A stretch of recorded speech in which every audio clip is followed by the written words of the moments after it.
Have a good day, everyone. Myself, Dr. Sanjay Niture, Assistant Professor in Zoology. Today, here we are learning about the biology of Labio rohita.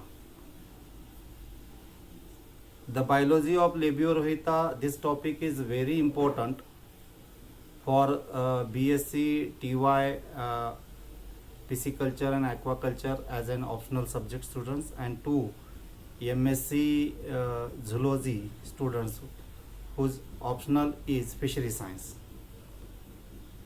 Friends, while we are learning the biology of any organism, we must know certain aspects related with that organism one. That what the biology includes, that where that organism it lives, what are the external characters of that animals are there, when that organism get mature, then how the reproduction is there, again how the young ones growth is there. These are the main features are there through which we are learning the biology of any organism one. Here today we are learning the biology of Labio rohita.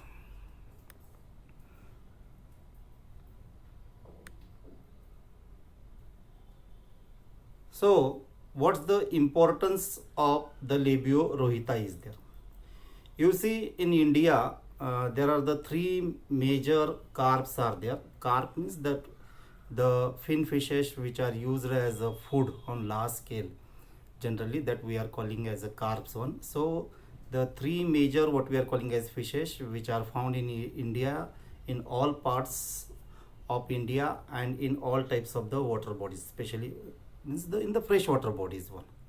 So katla is there, which usually lives on the what we are calling as surface region of that water or pond or reservoir. Whereas Labio rohita is there, it is called as the mid dweller or column feeder. Means it not only lives in the mid region or in the column region, it also goes to the what we are calling as for feeding in the what we are calling as bottom region one. And there is a Sirena mrigala fish is there, which habitat is to the bottom region. It is restricted to the bottom region one. So these particular limitations, or they are constricted to what we are calling as a particular region. It is generally described on the basis of what type of the food it is occurred in their body and by the observation one, and that is the defined one. So this Labio rohita, it is a column what we are calling as fish. This fish is not only found in the natural water bodies or into the rivers, reservoirs. This fish is reared in the what we are calling as artificial ponds or in the polyculture. Polyculture means where in a single pond more than two type of the fishes when they are reared, that is called as the polyculture. So rohu is a Labio rohita is called as rohu. Rohu is a principal fish which is reared in the carp culture along with katla and Sirena mrigala. Already I have told you, it has a wider what we are calling as feeding habit is there. Means it feeds in the column as well as in the bottom region. And another important thing, due to its wider feeding habit, rohu is stocked comparatively, relatively in higher levels than the other two fish species. If by you are considering 100% fish stocking is 10,000 fishes you are rearing in a 1 hectare what we are calling as water or in the pond one, that time the contribution of the rohu it may be from 30 to 70%, and that's why it is a principal fish of what we are calling as polyculture one. Commercially it is important as it is domesticated nature. Due to its domesticated nature means under the control, under the human captivity, it is what we are calling as grown in very well manner.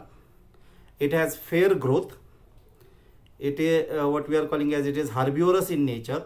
That's why these particular fishes feeds on the natural what we are calling as food, that is the phytoplanktons and all these things. The due to this feeding habit and their fair growth, this fish grows what we are calling as in a desired what we are calling as table size fish within a year. it has a good market price, and due to the consumers preference, due to its delicious taste, the market demand is high. During recent years, in Andhra Pradesh, there is a Koleru Lake region is there, where in that particular region more than 1 lakh hectare of ponds are there, in which along with Katla Katla and Labio, Katla Katla and Suriname regala, the Labio rohita is grown in what we are calling as large quantity. So we can say it is the most preferred species for freshwater aquaculture in India. The classification, usually you see the photograph on the fish, so they belongs from what we are calling as phylum Chordata, subphylum Vertebrata, and this is the what we are calling as fish one. So superclass Pisces is there. It is a bony fish, that's why it is called as uh, teleostomy. Then it belongs to what we are calling as family Cyprinidae. The genus Labio is there, and the species Rohita is there. So this is the classification according to the biological classification. What are the identifying keys? Means how you are going to identify that this is the Labio Rohita. You see, if it is possible to observe the what we are calling as photograph which is given in the PPT, this is a true bony fish, and it is body is moderately elongated and laterally compressed. Body is somewhat elongated and laterally compressed. Then it has rounded abdomen.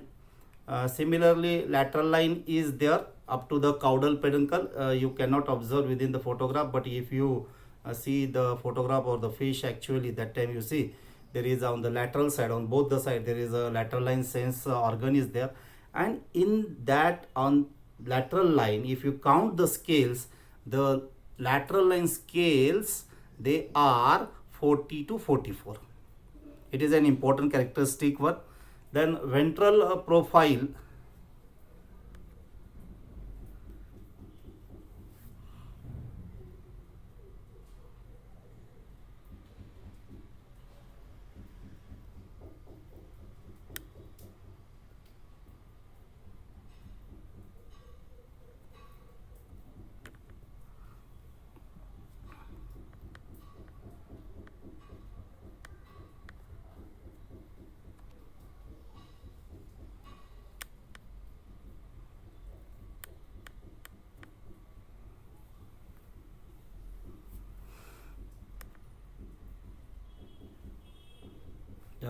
we are seeing the identifying characters, and in that we have seen that head is comparatively small as compared to the what we are calling as Katla Katla, which is the surface feeder fish. uh, it has the mouth is terminal mouth, or somewhat it is the what we are calling as inferior mouth. Upper jaws are prominent, the lips are thick, and the lips are somewhat fringed one, and it has two pairs of barbels, mustache like structures that we are calling as the barbels one. Paired and unpaired fins, they are serially arranged in any fish. We see the dorsal fin which is present on the dorsal side of the fish, and the caudal fin, and the what we are calling as the anal fin. These are the unpaired fins one, whereas the pectoral fin and the pelvic fins, they are the paired fins are there, so they are serially arranged. Then they having in the fins branched and unbranched fin rays are there. The single dorsal spine originating anterior to pelvis. In the pelvic fin, a dorsal somewhat what a spine is present.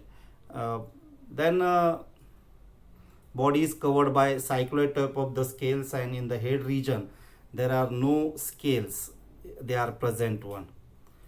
Then the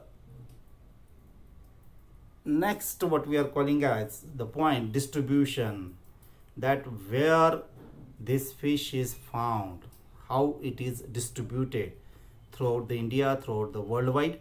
So rohu is widely distributed as the katla and the mrigal. They were distributed from the West Pakistan through Upper India to Southwest Tamil Nadu. You see, from Pakistan again up to the upper region of the India, and to the what we are calling in the lower side to the Southwest Tamil Nadu. Uh, this particular labio rohita is transplanted in what we are calling as most tanks of the India and Sri Lanka. However, according to FAO, the apart from Pakistan, Sri Lanka, and what we are calling as India, this fish is also extended to Philippines, Russia, USSR earlier, then Japan, Sri Lanka, Thailand, Vietnam, Madagascar, Mauritius.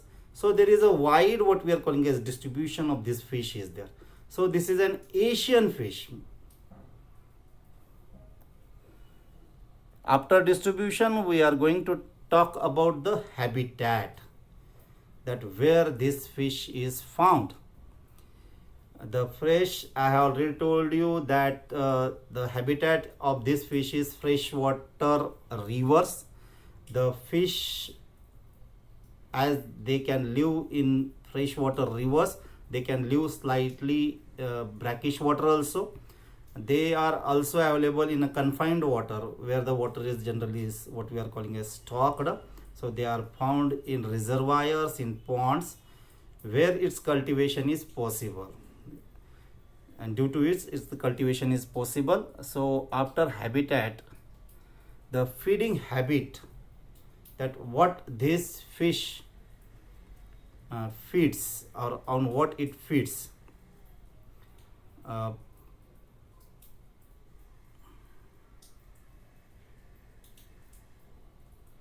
As I told you, it is a column feeder one. In the early stage, rohu prepare the zooplanktons.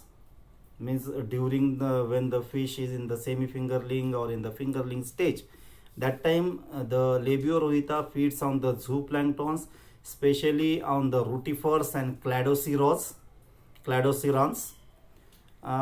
Then if the rotifers and cladocerans they are not present in the water body, at that time they prefer the phytoplankton in emergency. The adult fish feed on the algae and submerged vegetation, whatever the vegetation it is in the water. So they feed on the algae and on the submerged vegetation. The occurrence of microscopic plants, sand and mud suggests its bottom feeding habit also. The juvenile generally feeds on water fleas. The fish is column 2 bottom feeder, which is characterized by subterminal ventral mouth. As it is there is a subterminal ventral mouth is there. Then after the feeding habit, we are going to learn the maturity. We are going to learn the reproduction. The reproduction, for the reproduction, that any what we are calling as animal or organism, mostly it should be mature one. Means when they are able or capable to produce the gametes, that time they are having the potential of the reproduction. So in the reproduction, one point we can learn that we are saying as the maturity. Generally the rohu attains maturity towards the end of the second year.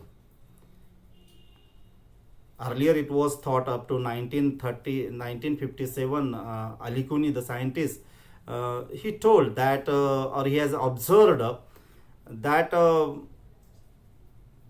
rohu attains the maturity on the second year, at the end of the second year. At the Cuttack, it has been observed that a certain percentage of induced breed attains a maturity in the first year also.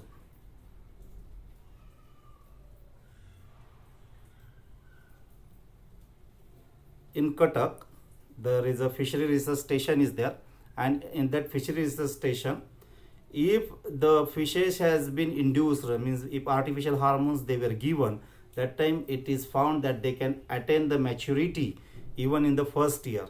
But rarely rohu matures in first year. Generally it matures in the second year. Complete maturity is reached after 4 years in males and 5 years in female. So which fishes that can be used for breeding purpose or induced breeding purpose or artificial, what we are calling as breeding purpose for seed production, that the if the Labio rohita is of 4 years and the female it is of 5 years, that time that is said as they are mature one. Another important thing, usually there is the secondary sexual characters they are seen, which are the identifying characters by which anyone we are going to differentiate between male and female. But in the Labio rohita we cannot differentiate the fishes as the male and female one unless and until if they attain the maturity. When they attain the maturity and when the abdomen is pressed up, when the white what we are calling as semen comes out of the body, it is said as the male, and from the abdominal region, from the cloaca, if the yellowish fluid comes, it is called as the female. Whereas in the males, during the what we are calling as maturity, their pectoral fins they are rough one in the males one. But apart from that, what we are calling as reproductive period, or the apart from that what we are calling as period, in the other period we are not able to distinguish from the external morphology that what is the male and what is the female one. So already I had told you in the reproduction, the maturity we have discussed. Fertilization, again in the maturity and in the reproduction I want to tell you, it attains the maximum growth of 3 feet or up to 1 meter 90 centimeter. They attains their growth. They will not grow more than 1 meter or 90 centimeter one, and they can attain this size in the 3 years. In the first year they grow up to 40-45 centimeter, and the weight of that particular Labio rohita is 650 gram within a single year. So fertilization, generally we see the process of fusion of male and female gametes that we are calling as the fertilization. But here in the fishes, the fertilization is external. The fishes gives, the female fish gives the eggs in the water, and the male fish draw the semen, white milk on that eggs, and the fertilization it takes place in a natural condition. So what the condition is required for the fertilization in nature, that is also called as the spawning. Spawning is the very early stage. Spawn is the very early stage which occurs in the fish. It is called as the fish seed also. So the process by which the male and female gamete fuses, it is called as the fertilization, and the fertilized eggs get developed into embryo, and the early stage is called as the spawn. That's why in the fishery the word spawning it takes place in a great extent. So in nature spawning occurs in a shallow and marginal areas. If you see a huge water body is there, river is there, that time in the marginal area where there is a shallow water body, where the water is not having so much the what we are calling as flow or the flood is there, the water is somewhat not stagnant but somewhat what we are calling as the marginal water, and which has not so much flow and which is not so much deep, that we are calling as the shallow. So in the shallow and marginal areas of flooded rivers, the natural spawning it takes place. The spawning of rohu, it coincides with southwest monsoon, that is from June to September. So in June to September region, the spawning or the reproduction takes place.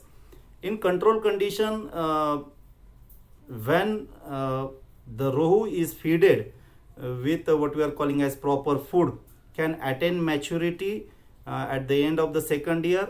And rohu does not breed in confined water like ponds. Rohu does not breed in a confined water like ponds. If you keep the rohu in a pond, they will grow, but they will not breed in the ponds or in the confined water. But they can breed in the bunds or through induced breeding.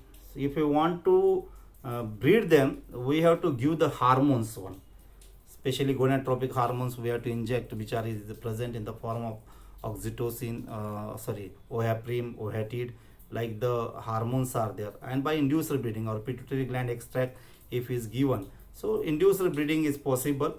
They breed in the bunds, but they not breeds in the what we are calling as the confined water or ponds. The rohu and mrigal are very easy to breed, as they are very quickly response to induced breeding. So it is a very significant point is there. They get very quickly breeded by induced breeding, means by giving the hormonal injection, pituitary gland injection or oheparin or ohatid like injection. The quick, very what we are calling as very fastly one. The temperature required for this breeding or for the spawning is 22 to 31 degrees centigrade. They spawn in this particular temperature. No doubt the rohu is heterosexual. Already I told you sexes are separate, but the sexual dimorphism is absent except in the breeding what we are calling as season. Only in the breeding season, already I told you, the sexual dimorphism is present. The pectoral fins they becomes more what we are calling as rough and larger than the females. Females having the bulging abdomen and swollen reddish vent or the cloacal region, it becomes somewhat the reddish one. And the rough pectoral fin of the Labiorohita, it is used to grip the female during the what we are calling as the sex play. Already again in the reproduction we have seen the maturity, fertilization. In the fertilization, what you have to consider, one, fertilization is external in the water. The fertilized eggs are swept away by the current and depending upon the location of spawning ground.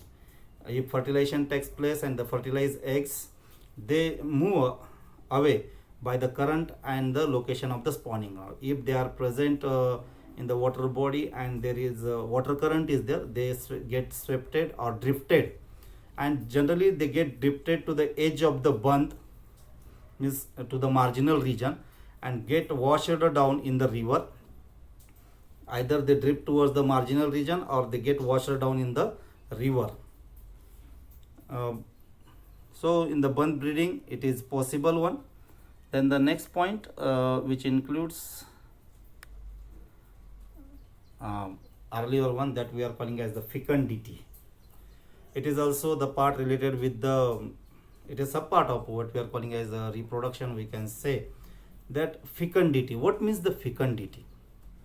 The total number of the eggs per kg body weight. If we are seeing that there is a fish is there, female fish is there, and it is a 4 kg or 5 kg, and that particular fish, it lays out about 5 lakh, random figure, 5 lakh eggs.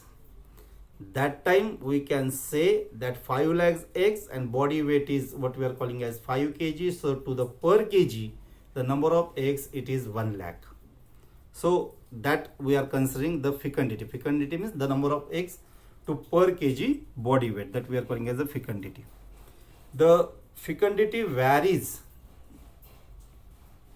In Labiorohita, it is from 2,26,000 to 2,79,000 depending upon the fish size and ovary weight. It is not a specific figure one. If the fish is of large size of 4 and 5 kg, that time the fecundity it will be more. If the fish is of small size and their age is also less, that time fecundity it will be what we are calling as less. So the fecundity varies from 2,26,000 to 2,79,000 depending upon the fish size and ovary weight. On average, it ranges from 2 to 3 lakhs per kg body weight. General figure is 2 lakh per kg body weight. Ripe female of 4.5 kg contains 19 lakhs of eggs, or 420 eggs per gram body weight, or 4.2 lakhs per kg body weight. Absolute fecundity of specimens of 51 centimeter to 75 centimeter and weight from 1.5 to 7 kg, ranges from 2.2 to 2.7, what we are calling as lakhs. Weight of ovary, it is about 200 to 2000 grams. One weight of ovary, it in smaller fish it will be of 200 grams, and in the fishes of larger size, that weight of the ovary during the what we are calling as reproduction time, when they get mature, it is of 2 kg also. So that's an important aspect. Already we have discussed about the spawning. Generally in what water condition it gets spawned. So again, as a part of the spawning, the eggs they are given and all these things. The another point we are going to discuss here, that egg structure and its size and fingerlings, because the miniatures, that what we are calling as the spawns, and the how the spawning takes place in the marginal water body, the temperature required 22 to 31 degrees centigrade. Shallow waters they are required, inducer breeding is possible. All these things they are related with the spawning one. So here we are discussing about the egg structure. The egg are reddish, slightly they are reddish. Again, the diameter is about 1.5 millimeter in size. When swollen, they get a size of 3 to 4 millimeter. Means when the eggs are layered, they are about 1.4 or 1.5 millimeter, and when they get swallowed in the what we are calling as water, because when the eggs are layered and the sperm comes in contact, fertilization takes place. After fertilization, what the external layer is there, it get what we are calling as swollen. So the swollen size is 3 to 4 millimeter diameter. Being laid to the water, they are non-adhesive, means they are not, the eggs are not sticking to any what we are calling as substratum or plant leaves and all these things. They are they are transparent and dimersal one. Then when the eggs are fertilized, the miniatures they get developed after 74 hours after fertilization. After 72 hours, the spawns miniatures they get developed. These particular spawns they are reared in a very controlled condition, that what we are calling as happas one. In the happas, they were grown up to a certain what we are calling as duration, up to 15 days or 1 month. So the spawns or these hatchlings, they get now developed into fry one. The fry size is about 2 to 3 millimeter. The small size of fish, which having all the minute structures of the body characters, that we are calling as the fry. And when these means 15 to 30 days, 15 to 25 days, what the miniature is there, or after fertilization, what after 15 days, what the stage is there of 2 to 3 millimeter size, that is called as the fry. When these fries they are reared up to 2 to 3 months, 2 to 3 months in the nursery ponds, that time or in the what we are calling as rearing ponds, that time they are called as the fingerlings. The fingerlings, again in the fingerling there is a semi fingerling or fingerling is there. There is a very large what we are calling as complexity is there, but very roughly we can say a fish of size of 4 and 5 centimeter, 3 to 5 centimeter, it is called as semi fingerling, and the fish of size of 5 to 10 centimeter, it is generally called as the fingerling. So this is the overall what we are calling as biology of the Labio rohita. For your what we are calling as convenience, um, already in the next what we are calling as PPT, I have given the entire notes on the PPT one.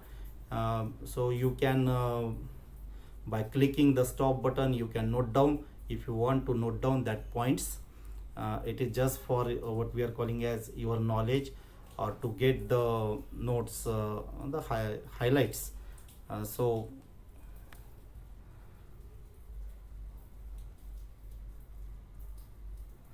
already this is the importance of the labio rohita, what I had told you, all the points which is discussed up. Then this is the classification of the labio rohita. Identifying characters, they were mentioned here. Then the distribution is given, the habitat is given, feeding habit is given, reproduction is given, fertilization, fecundity, egg structure. Thank you.